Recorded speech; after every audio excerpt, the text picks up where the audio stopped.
Čo si pomyslíte ako prvé, keď sa pozriete na nové Volvo EX30? Pravdepodobne, že je to štýlové SUV s minimalistickým uhladeným dizajnom s takými tradičnými švédskymi prvkami. No povedali by ste, že pod touto karosériou sa ukrýva technika s parametrami, za ktoré by sa nemuselo hanbiť ani skutočné športové auto. Je tu 315 kW a to je len jedno z mnohých prekvapení, ktorými si vás toto auto získa. Máme tu veľmi zaujímavú farbu Moss Yellow, ktorá už na prvý pohľad upúta váš pohľad. Proste v premávke si to auto nemôžete nevšimnúť. V prednej časti tu máme full LED-kové svetlomety s vynikajúcim svetelným výkonom, naozaj výborne svietia v stretávacom aj ďalkovom režime, s tým, že je tu aj funkcia automatického prepínania ďalkových svetiel, funguje to výborne a samozrejme tradičný svetelný podpis v tvare toho Thorovho kladiva. Napriek tomu, že Volvo EX30 je najkompaktnejším modelom značky Volvo, tak veľmi sa mi páči, že doslova z neho srší taká robustnosť, taká solidnosť, má taký muskulínny dizajn, ktorý veľmi pekne dotvárajú aj tieto 19-palcové disky kolies s takým aerodynamickým dizajnom. Máme tu vzadu veľmi zaujímavé predelené zadné svetlomety. No a tlačidlo na otvorenie batožnového priestoru je pekne zapracované v tejto čiernej lištičke, tým, že ten kufor má objem 318 litrov, je veľmi dobre využiteľný a pod jeho dnom je ešte taký priestor, kde zmestíte nabíjací kábel alebo nejaké iné drobnosti. Keď sklopíte zadné sedadlá, tak tu vznikne rovina s dnom toho batožinového priestoru. A sú tu aj také zaujímavé easter eggy, napríklad jeden z mojich obľúbených je takáto plaketka tu na veku batožinového priestoru, kde máte nakreslené takými ikonkami, že čo všetko sa môžete naložiť a sú tu uvedené aj základné rozmery toho auta. Interiér EX30 môžete mať vo viacerých zaujímavých farebných prevedeniach, toto sa volá Pine. Až 30% tých dekorov v interiéri je recyklovaných podľa Volva a naozaj to na tom vidíte, keď si pozriete tieto dekory, tak proste cítite z toho, že je to recyklovaný materiál, že to nie je len niečo, čo sa tvári na recyklované. To je vcelku fajn, ak vás baví teda chrániť našu planétu a takto ekologicky fungovať. Je tu viacero takých zaujímavých riešení, napríklad zadné okná si elektronicky sťahujete ovládačmi tu na stredovom tuneli, nie vo dverách, ako to býva zvykom. Sú tu dve USB-C, je tu taký drobný odkladací priestor, ďalší odkladací priestor tu v strede, aj tu z boku sedadla, takže veci si máte kam dať. Dokonca aj prehradka vo dverách je celkom veľká. Čo sa mi páči po tej materiálovej stránke, tak hoci ja som tu trošku taký natlačený s mojou výškou 186 cm, že zapieram sa tu kolenami o to sedadlo, tak to sedadlo je veľmi také príjemne mäkké tu zozadu, takže nejako ma to netlačí, až tak mi to neprekáža. Treba ale povedať to, že s mojou výškou, keď si tu sadnem, tak mám tu celkom takto pokrčené tie kolená, čiže tie sedaky sú ukotvené dosť nízko, ale sami o sebe sú veľmi príjemné, že veľmi dobre sa v nich sedí. Viem si predstaviť tu stráviť aj nejakú takú stredne dlhú cestu bez toho, aby som aj s mojou výškou nejako extra veľmi trpel, čo je fajn. No a atmosféru tu dobre dotvára pekná čierna stropnica. Takto vyzerá kľúčik od EX30, je to v podstate len takáto malá plastová krabička bez žiadnych ovládačov.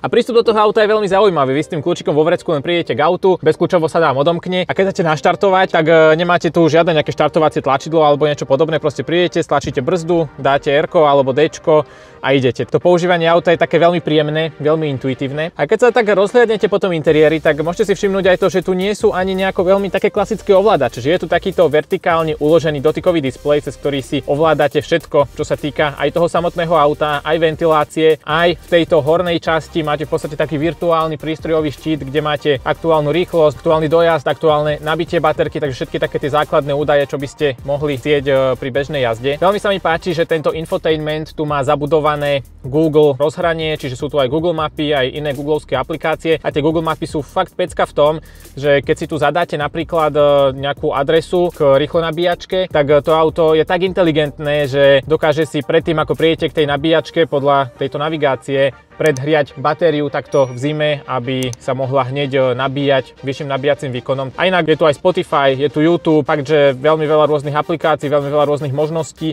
a celé sa to tak veľmi intuitívne ovláda, takže za toto tiež veľká pochvala.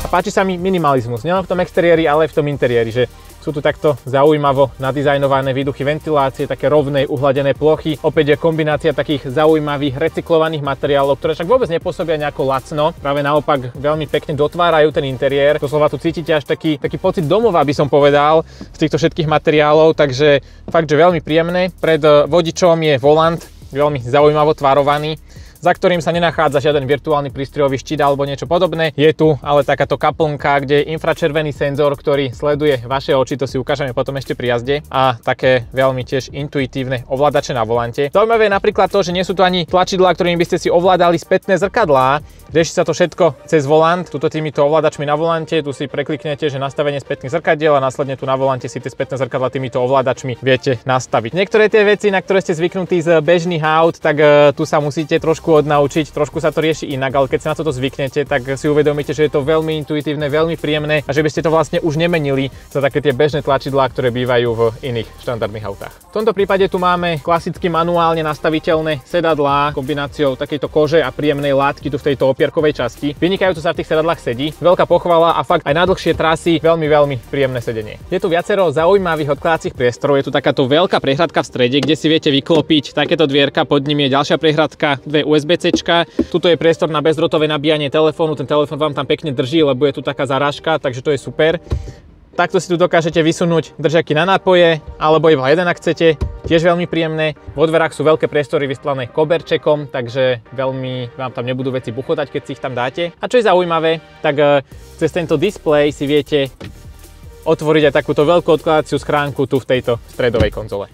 Čo sa mi veľmi páči, tak to je možnosť jednopedálového ovládania. Potom to funguje na takom princípe, že viete to auto ovládať čisto iba plynovým pedálom. Keď ho pustíte, tak ide to auto až úplne do zastavenia, takže v podstate pri takom bežnom mestskom jazdení sa nemusíte ani dotknúť tej brzdy. Tá rekuperácia je dosť intenzívna v tomto režime, takže aj také relatívne prúčie pribrzďovačky viete robiť čisto iba tým plynovým pedálom.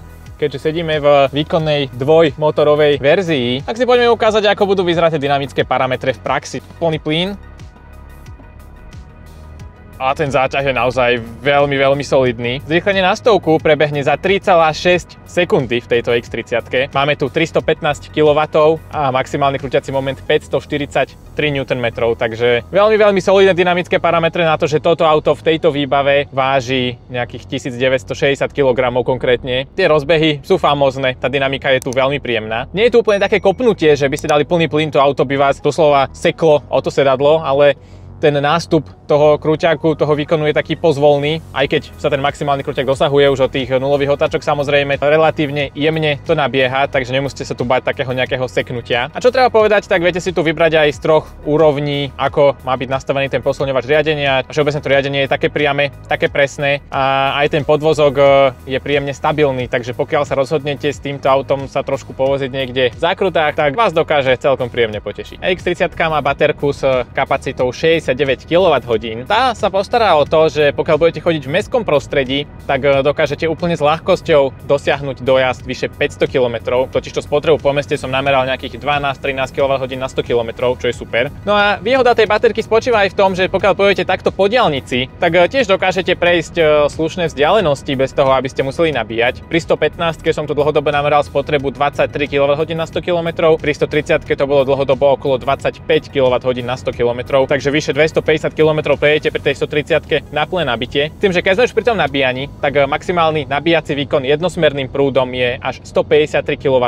Nejakých 10 na 80% to auto nabijete za cca 26 minút. Na tých nabíjačkách rozhodne nestrávite veľa času a vďaka tomu je tá X30 veľmi príjemným autom aj na nejaké dlhšie diaľničné presuny. A tie diaľničné presuny vám spríjemní aj množstvo asistentov. Je to tzv. Pilot Assist, čo je taký asistent pre jazdu na diaľnici. Tempomat si zapnete klasicky na tejto páčke, keď do nej ťuknete, tak ten tempomat takto aktivujete alebo deaktivujete. No a tu si viete zapnúť aj systém na aktívne udržanie v strede jazdného pruhu, ktorý funguje naozaj veľmi dobre, že to auto chodí krásne v strede pruhu, nechodí to od čiary ku čiare a aj v nejakých väčších zákrutách to funguje vynikajúco. Plus je tu to sledovanie očí infračerveným senzorom, takže to auto veľmi dobre vie, či sa pozráte na cestu alebo niekde mimo, vás tu prípadne upozorní, pokiaľ si uvedomí, že teda nedávate veľmi pozor. Aj takéto jazdenie na dlhšie cesty je v tej X30 veľmi príjemné. Tej príjemnosti napomáha aj podvozok, ktorý napriek tomu, že je taký stabilný, neutrálne nastavený, tak dokáže si veľmi dobre poradiť aj s nejakými väčšími nerovnosťami, či už takto na diaľniciach alebo aj bežných mestských okresných cestách. Tiež samozrejme tie spomínané sedačky, ktoré sú tu veľmi príjemné. Takže fakt tá X30 rozhodne nie je len SUVčkom do mesta na vozenie detí do školy, nákupy a tak, ale keď ju zoberiete aj na nejakú dlhšiu, povedzme dovolenku, pracovnú cestu, príjemne vás odvezie do cieľa.